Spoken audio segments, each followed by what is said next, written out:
ఇక అప్డేట్స్ చూద్దాం. ఛత్తీస్గఢ్ బస్తర్ జిల్లాలో ఘోర రోడ్డు ప్రమాదం జరిగింది.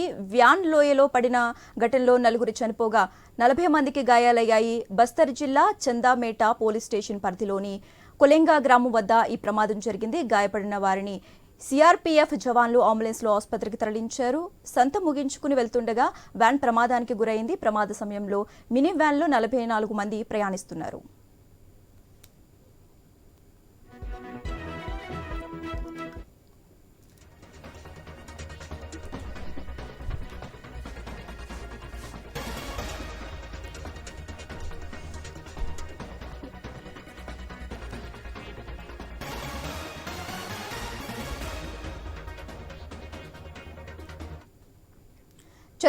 ఛత్తీస్గఢ్ బస్తర్ జిల్లాలో ఘోర రోడ్డు ప్రమాదం జరిగింది. వ్యాన్ లోయలో పడిన ఘటనలో 4 చనిపోగా 40 మంది గాయాలయ్యాయి. బస్తర్ జిల్లా చందామేట పోలీస్ స్టేషన్ పరిధిలోని కొలెంగా గ్రామం వద్ద ఈ ప్రమాదం జరిగింది. గాయపడిన వారిని సిఆర్పీఎఫ్ జవాన్లు అంబులెన్స్లో ఆసుపత్రికి తరలించారు. సంత ముగించుకుని వెళ్తుండగా వ్యాన్ ప్రమాదానికి గురైంది. ప్రమాద సమయంలో మినీ వ్యాన్లో 44 మంది ప్రయాణిస్తున్నారు.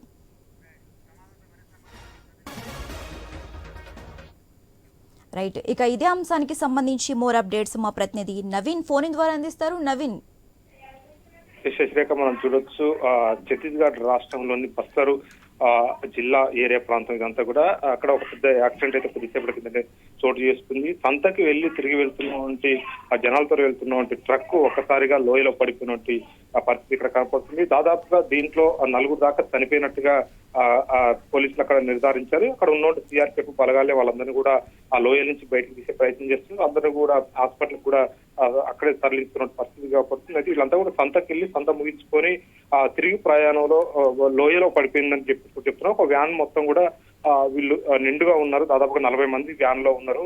ఆ వ్యాను లోయలో పడిపోయిన ఒక టర్నింగ్ దగ్గర చెప్పే ప్రయత్నంలో ఎదురుగా ఇంకొక వెహికల్ రావడంతో కూడా ఒకసారిగా అదుపు తప్పి భారీ లోయలో పడిపోయిందని చెప్పేసి కూడా చెప్తున్నారు. అయితే ఈ నేపథ్యంలో అక్కడ ఉన్నటువంటి క్యాంప్ ఒకటి ఉంది. ఆ క్యాంప్ నుంచి పూర్తి స్థాయిలో కూడా అక్కడ ఉన్నటువంటి జవాన్లు మొత్తం కూడా వెళ్ళి అక్కడ ఉన్నటువంటి ఆ 44 మంది ఎవరైతే లోయలో పడిపోయారో వాళ్ళందరినీ కూడా బయటకు తీసే ప్రయత్నం చేస్తున్నారు. అయితే కొంతమంది మాత్రం చనిపోయారని చెప్పేసి కూడా చెప్తున్నారు. ఇప్పటి వరకు అయితే దాదాపుగా 4 చనిపోయారు, 40 మందికి గాయాలైనా. 40 మందిలో కూడా కొంతమందికి ఒక 10-15 మందికి కూడా తీవ్ర విషాదంగా ఉందని చెప్పేసి చెప్తున్నారు. తీవ్ర ఏదైతే ఉందో వాళ్ళకి పూర్తి స్థాయిలో కూడా పూర్తిగా సీరియస్ గా ఉందని చెప్తున్నారు. ఈ నేపథ్యంలో స్థానికంగా హాస్పిటల్కి అయితే తరలించిన పరిస్థితి పడుతుంది. ఇంకా పూర్తి స్థాయిలో మృతుల సంఖ్య పెరిగే అవకాశం ఉంటుంది. ఎందుకంటే గాయాలు కూడా ఎక్కువైనాయని చెప్పేసి కూడా అక్కడ ఉన్నటువంటి జవాన్లు చెప్తున్న పరిస్థితి పడుతుంది. సహాయ చర్యల కోసం ఇప్పటికే అక్కడ ఉన్నటువంటి కొంతమంది రెస్క్యూ టీంను కూడా తీసుకొచ్చారు. ఎందుకంటే పూర్తి స్థాయిలో లోయలో పడిపోవడంతో కూడా చెట్ల మీద కూడా కొంతమంది చిక్కారని చెప్పేసి కూడా చెప్తున్న నేపథ్యంలో పూర్తిగా వాళ్ళందరినీ కూడా బయట తీయడానికి ఒక క్రేన్లు కూడా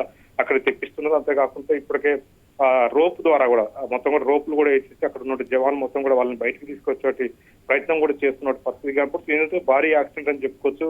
కేవలం ముందు వెహికల్ రావడం ఒక్కసారిగా ఆ టర్నింగ్ తిప్పవడంతో కూడా లోయలో పడిపోయిందని కూడా చెప్తున్నారు. ఇప్పటికే మనం చూసుకున్నట్టయితే ఛత్తీస్గఢ్ రాష్ట్రంలో గత వారంలోనే ఇలాంటి యాక్సిడెంట్ కూడా ఒకటి చోటు చేసుకుంది. ఇప్పుడు ఒకటి కూడా చోటు చేసుకోవడం కూడా ఆ ఇండ్లలో కూడా తీవ్ర విషాదం చోటు చేస్తున్న పరిస్థితిగా పడుతుంది. అయితే పూర్తిగా కూడా అందరూ కూడా కూలీలే. వీళ్ళందరూ కూడా సంతకి వెళ్లి తిరిగి వస్తున్న నేపథ్యంలో వాళ్ళకి కావాల్సినటువంటి నిత్యావసర సరుకులు మొత్తం కూడా కొనుక్కొని వస్తున్న సమయంలో ఒక గ్రామానికి చెందిన వాళ్ళు అని చెప్పేసి చెప్తున్నారు. ఒకసారిగా లోయలో పడిపోయింది. లోయలో పడిపోవడంతో కూడా 4 చనిపోయారు, 40 మంది కూడా తీవ్ర గాయాలని చెప్పేసి కూడా అక్కడ ఉన్న అధికారులు అయితే తెలుపుతున్న పరిస్థితి కనపడతా ఉంది. Okay, right. Thanks for updates Naveen.